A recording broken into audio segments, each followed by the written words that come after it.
Assalamu alaikum. It's that time of the day where we get to visit in the comfort of your home for this week's An Nur the Light.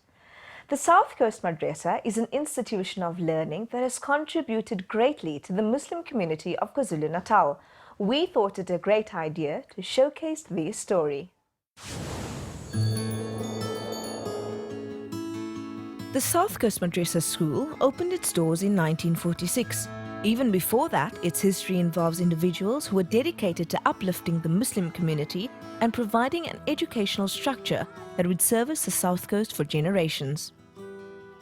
South Coast Madrasa has been the initiative of the residents of Clearwood, and as early as 1945-1946, these noblemen decided to establish an institution imparting Islamic education. To be absolutely precise, the building commenced in 1946 and the school officially opened its doors in 1947 as a Grade E school with Mr. S.M. Ismail as its first principal. Firstly, we're having an enrollment of about just under 300. We now have an enrollment of over 608 learners, to be precise, with learners from grade R right until grade 7. We have the school has grown exponentially in terms of physicality. We had new blocks built, so we have approximately 21 to 22 classrooms. Muslim and non-Muslim families have been sending their children and their children's children to South Coast Madrasa School. It remains a family-run institution in the sense that families of old have remained a part of its growth and returned to offer their services. My grandfather and his brother were one of the initial founding members of the school, along with a whole lot of other gentlemen from the Clearwood community. I'm an ex-pupil of the school as well, and I'm teaching at the school for the past 16 years now. We're giving them the best of both when it comes to secular education and Islamic education as well. So we try to create holistic children, holistically developed children, children that are patriotic citizens of our beautiful country. So when they do go out into the world or go to high school, they are well prepared for it. You know, the one thing about our school and why I wouldn't want to leave the school for any reason, whether it is a promotion or anything of the sort, is that we have a family here. There's an inextricable link with South Coast Madrasa and my family, that my late uncle, Mr. M.A. Hussain, Mr. A. Hussain, were members of the South Coast Muslim District Association, and we founder members. I was an ex-learner of the school. Alhamdulillah. There's some people that I can identify with. Many of them are related to me consanguineously. That's my maternal uncle, next to him my consanguineous cousin. In the early 70s, my late dad is encapsulated right here. I hope I'm following in his footsteps. He was the vice principal, for a period of time acting principal. And this encapsulates the history of the school. Providing both Islamic and secular education, South Coast Madrasa has catered to the Clearwood and surrounding communities since inception. It continues to grow to offer more services and cater to children from all backgrounds. As far as teaching is concerned, we've kept up with the pace of every other school. We've technologically savvy, but nevertheless, we still work with constricting factors in that we are laden with the financial burden that we have because of the learners that we attract to our school. They still are the learners of mainly proletariat parents who can't really afford very high school fees. The school has grown to accommodate a mosque, sporting facilities, Islamic and secular education, and even provides a feeding scheme and bursaries to children who are not of the means. South Coast Madrasa actually means everything to me. It is the children. It is the Islamic ethos that the school carries. It is the corridors of love and laughter. It is the kindness and the warmth and the humility that is around us from every individual that comes here. Our day starts with Surah Fatiha in the morning. That's our normal dua, our opening chapter, Surah Fatiha. And thereafter, the learners read the 99 names of Allah. We go into our normal routine. We have 5 periods, and then we have a lunch break. During the lunch break, we feed about 150 learners that come to school without lunch. Even those learners that come here hungry or forget to bring their lunch, everyone gets hot, warm, fresh lunch every day. And we have people who are making those lunch with lots of love.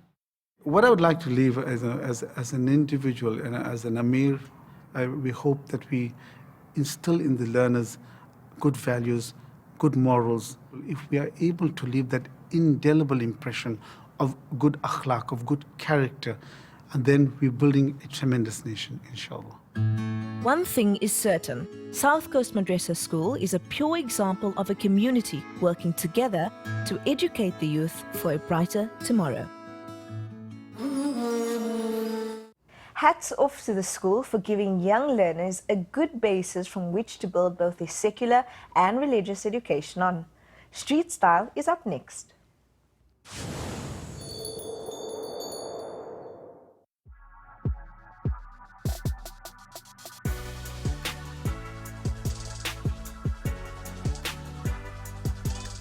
So today I'm wearing this checked coat. I like the fact that it has a fine check. Then I paired it up with a mustard jumper and skinny jeans. I like the fact that it has a little trimming on the side because it's very on trend right now. And I paired it up with a little fanny pack and obviously some cute red boots. My clothing line is basically, I manufacture and produce my own line. I do the designing and we manufacture it as well. So we cater for the modest, more of the modest wear so that many of our hijabis can actually feel comfortable wearing the clothes and also making sure that it is appropriate for them to wear. Currently right now the turban is very much on trend. So if we make a top, we'll make the collar like a little cute turtleneck so it gives you more coverage.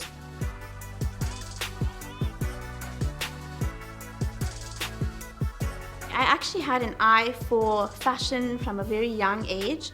So I've always, when I see different pieces and even if I go trending overseas, then I would actually source and get different ideas from different areas that we visit and as well from just my own creativity. So basically if you go to a normal store, you would always find an item, you would pick it up and it will either be see-through or it would be sleeveless or the top will be either too short. So what we do is we try and incorporate the same style, but we try and modify it. We'll make sure the sleeves are longer, we'll make sure that the garment is either a little bit loose and not too fitted, and obviously that the length of it is longer and appropriate for them to wear.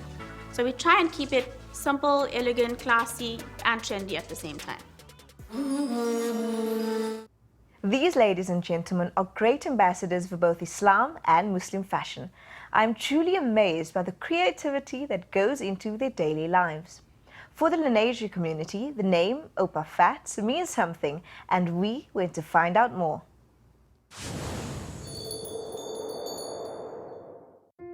30 kilometers from downtown Johannesburg is one of the most precious ecological areas, a wetland. It is bordered by Soweto, Eldorado Park, Klipspruit and Lenasia, and was once known as the Zoo Lake of the South to these communities. We always knew it as a dam or a lake or a river or a fishing spot or a picnic spot, but in fact it's an important ecological resource providing enormous benefit for the community surrounding this particular area. In the first instance, it is a flood buster. It prevents flooding in the surrounding areas. So if it rains in the surrounding areas, the rain, instead of getting saturated, rather makes its way to this particular wetland. So the wetland serves as a sponge, a giant sponge absorbing the surplus rainwater. Sadly, this wetland is in danger of becoming a wasteland as criminals have held it hostage for the last 20 years.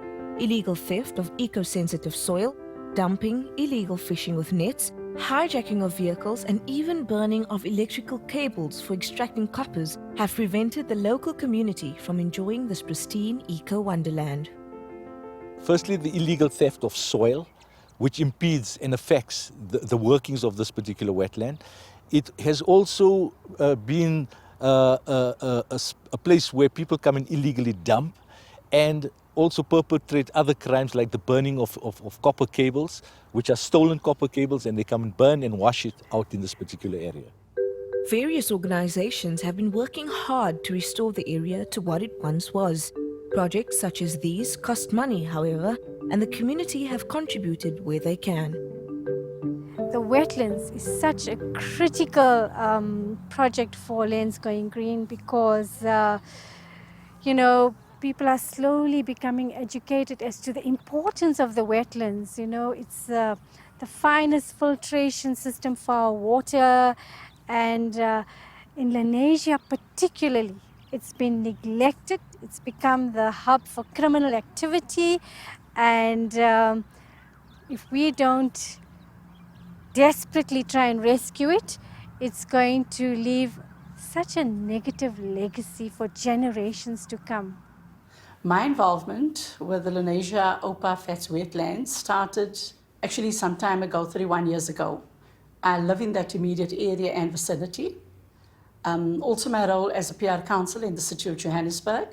I serve on community development, of which Johannesburg City Parks and Zoo has a mandate in looking after the environment throughout the city of Johannesburg. What we have done is to contact the Johannesburg Roads Agency to unblock the water channels that's on the immediate area of the wetlands.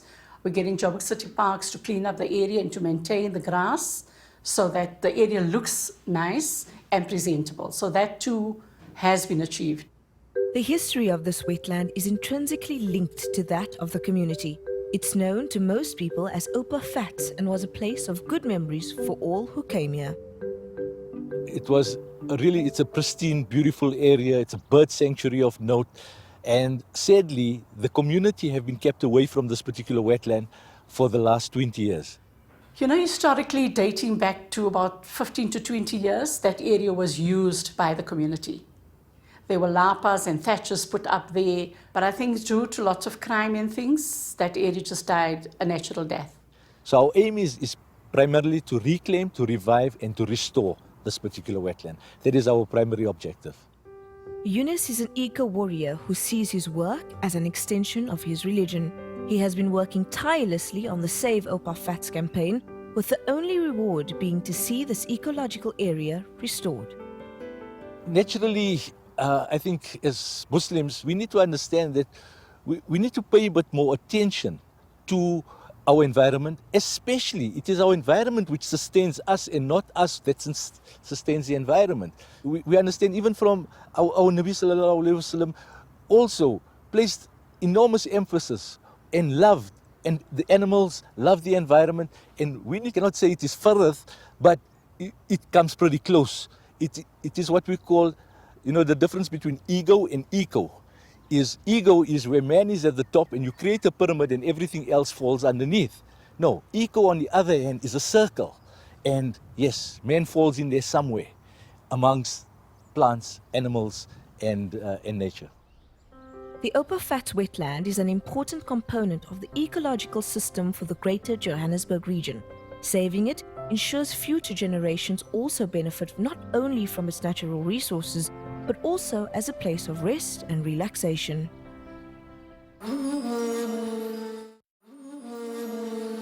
The tafsir of the Holy Quran is a recitation followed by an explanation, which was put together by Sheikh Ismail Lont as a way for us to have a better understanding of this holy book. This week, it's the turn of Qari Mubarak. أعوذ بالله من الشيطان الرجيم بسم الله الرحمن الرحيم إن في خلق السماوات والأرض واختلاف الليل والنهار لآيات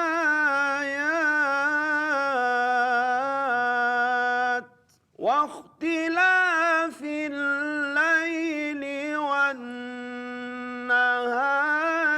لآيات لأولي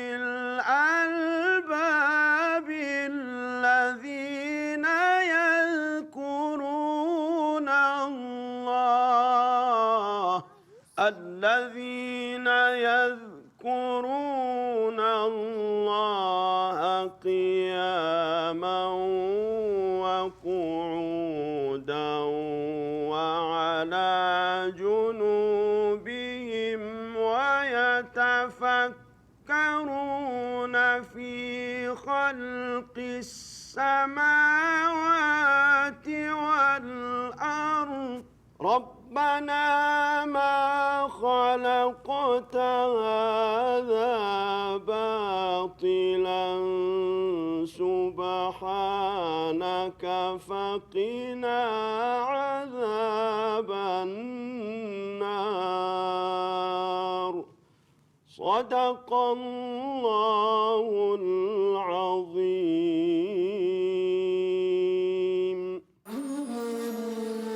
Assalamu alaikum wa rahmatullahi wa barakatuh. Peace be upon you. The beautiful rendition we've listened to is of chapter 3 of the Holy Quran, near the end of the chapter, where the Creator speaks about the fact that all in creation are signs of His existence. To Him belongs the dominion of the heavens and the earth, and He is able to do anything and all that He wills. Verily, in the creation of the heavens and the earth and the changing of night and day are signs for those with intellect and intelligence. Signs, clear signs. We have to open our hearts. We have to open our minds and come out of our shells and our cocoons, come out of the rat race and see the bigger picture, that we are part of this beautiful creation. And He, glory be to Him,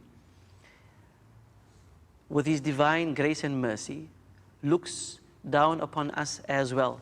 As He sees to everything else, He sees to our affairs too.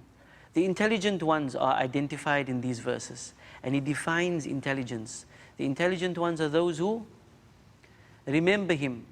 They remember Him in different postures, whether they are standing, sitting, or laying on their sides. And they ponder in the creation of the heavens and the earth, and at the end they come to realization, and they call out saying, Rabbana, O our Lord, Ma khalaqta hadha batila. You have not created this in vain. This all has a divine purpose, a beautiful purpose, and end game, a goal, a beautiful goal. Rabbana ma khalaqta hadha batila. O our Lord, you have not created this in vain. Subhanak, glory be to you. Faqina adhab an-nar. So protect us from all that may be negative in this world and in the next life. It all should result in a positive attitude. This is all from you, and we are part of it all. We have our place and our space. We have our role to play, and definitely we believe this is not in vain at all. It is all to return to you, to become deserving of your bounty and your favor there, as we experience beautiful glimpses of your favor and bounty here. May you make us deserving of His bounty continuously. Thank you. Wassalamu alaikum wa rahmatullahi wa barakatuh. Have you ever heard of Varam Vata Bolas? Well, if not, here's an opportunity to learn about a yummy treat. Assalamu alaikum. Of late, my husband has been raving about his new favorite dessert known as the Mexican Churro. Going on and on, the diabetic husband that I have, about how delicious this is, I finally got a taster. And guess what? It's something that we all know and we've grown up with. It's the Varam Vata cookie. And the only ingredients that you need for our Varam Vata cookie are the following. I've got some cinnamon sugar. There's no proportions that go into this. I've got 1.5 cups of self-raising flour. To that, I'm going to add 1 teaspoon of baking powder. I've got 1 whole egg. I've got 50 grams of butter, and please don't substitute this with margarine. It really does alter the taste. We've got 2 tablespoons of sugar, and I've got a pinch of salt just to balance all the flavors. And then, as it's aptly named, we've got warm water to make your dough. So all that you need to do is start off by making a dough using all your dry ingredients. And that is my self-raising flour.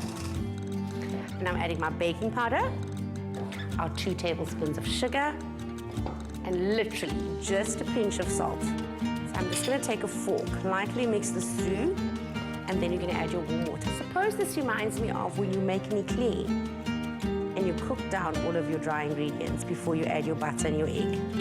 Again, add your water slowly, bit by bit. You can rather add more, but you can't take it away. So this is starting to come together, but not quite enough. That is essentially the consistency that you like. And now you're going to add your butter, which is going to melt into it. And you can see immediately your dough starts to go all glossy and shiny. Okay, so while this is going, you just check that my oil is getting warm, because you don't want your oil to be too hot, but you don't want it to be too cold, because then what it does is it absorbs way too much oil. And you don't want an oily varambata cookie.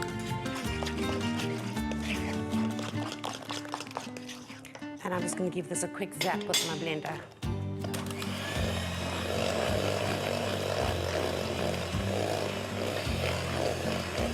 And there you have your varambata cookies ready to go.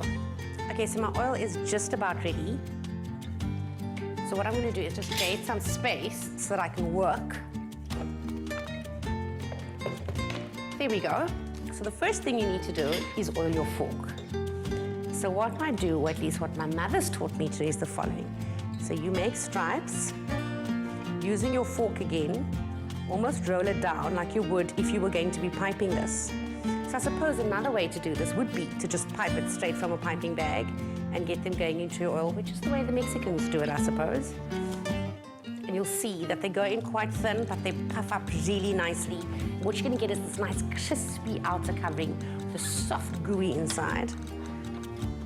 But it's like a very pliable type dough. It's not like a donut. It's more chewy than a donut, but as soft as a fed cook, with lots of crunch. So just keep watching your oil temperature, because you don't want your oil getting too hot, because then you're going to end up with a raw varambata cookie. Nobody likes those. And you can see they're starting to just puff up really nicely. So as these start to go golden brown, just make sure that you keep turning them so that they brown evenly on all sides. You can almost tap on them and hear that they're sort of cooked on the inside. They give you this sort of that nice hollow sound.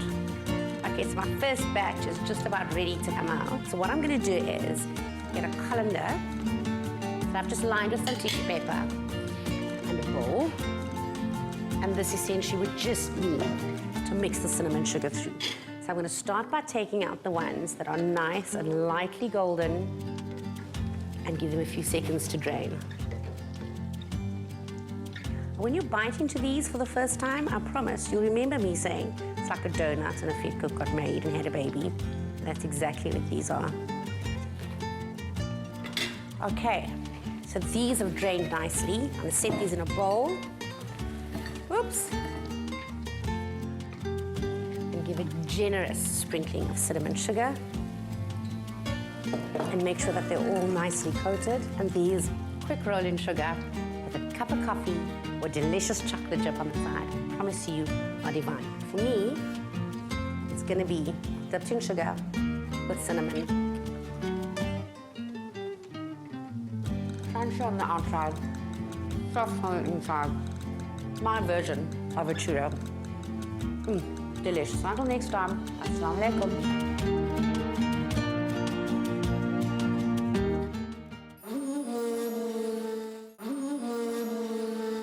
It's amazing how Lamise makes it look so easy. Yet, I know trying to make the perfect bola comes with practice. That's it for this week. Assalamu alaikum from me, Zahra Robinson.